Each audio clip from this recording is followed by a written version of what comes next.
so we're just going into the outskirts of Bath now. You can get a good view of the city just off the right here shortly. And you can see this all during World War II.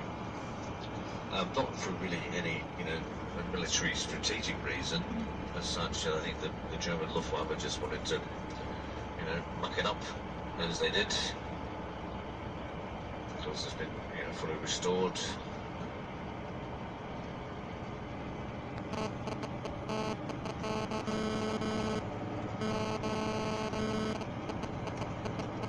So nice little tea shops as well, hosts in Bath itself. There's one in particular which is quite close to where we drop off.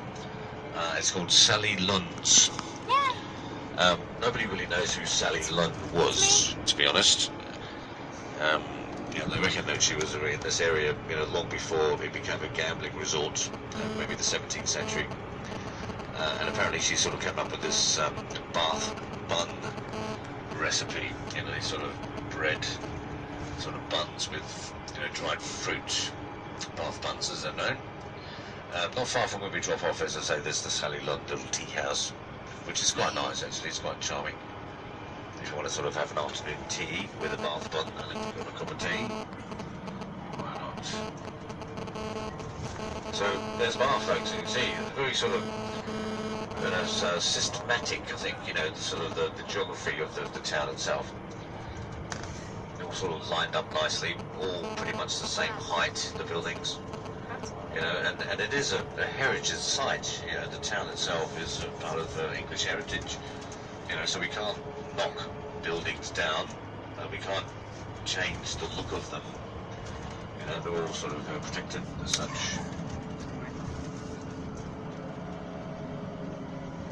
The thing I like about Bath too is the central part of town is pedestrianised, so we can sort of wander around without thinking about traffic. And there's a lot of buskers in Bath, a lot of guitarists, play nice sort of music, nothing too loud and heavy, it's kind of nice laid-back music. There's one guy in particular, if he's out today, you should see him. His name's Joel Granger.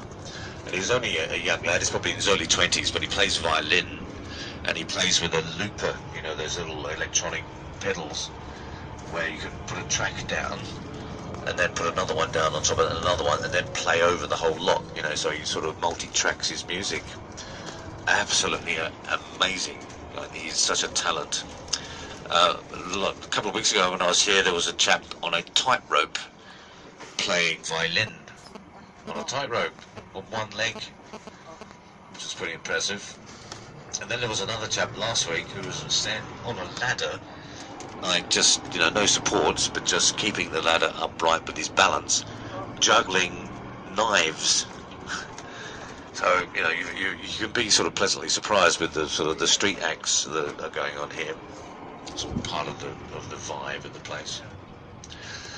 There is a modern day spa as well here, which was built about 10 years ago. The Thomea Spa Resort, that it is, and it's very modern. And they use the water from the springs, and you can sort of immerse yourself in it. And you can take steam rooms and have a massage and that sort of thing. Maybe you'd like to do that, I don't know. It's about £25-30 or something. But they use the water, so they don't add anything to it. They do filter it, but they don't sort of add any other chemicals to it.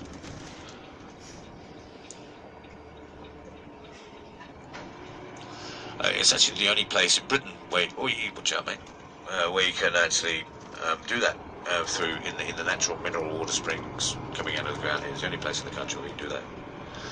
About 1 million litres of water a day come out of the springs. And mostly, just gets diverted and ends up back into the River Avon. But constantly coming out of the ground. They tell us that the water that comes out of the ground fell as rain 10,000 years ago on the Mendip Hills. And slowly but surely the water makes its way down into the, deep into the crust of the earth. They reckon it's about 2 or 3 kilometres down. And then, it gets heated with the natural thermal activity that's going on down at that depth. and then gets sent back to the surface, with the heat and so on. And there are 3 springs: the King Spring, which supplies the Roman baths, the Kettling Spring, which supplies the new spa that I mentioned, and the Cross Spring. So there are 3 points here where the water comes out of the ground. Well, folks, we're nearly at our drop-off point. You can see Bath Abbey directly in front of us. It's right there. That's the spires of the Abbey. We're going to park just close to that. The place where we parked is called Bog Island. Basically, it's just a little roundabout, and we drop off here. We all get off the coach, in other words, and then Nadia goes away and parks the coach somewhere else. We can't actually leave the coach. As I say, if you want to just wander off, wander around the town, do your thing. Well, you do that. If you want to do that, that's fine. So what time should we meet back, Nadia?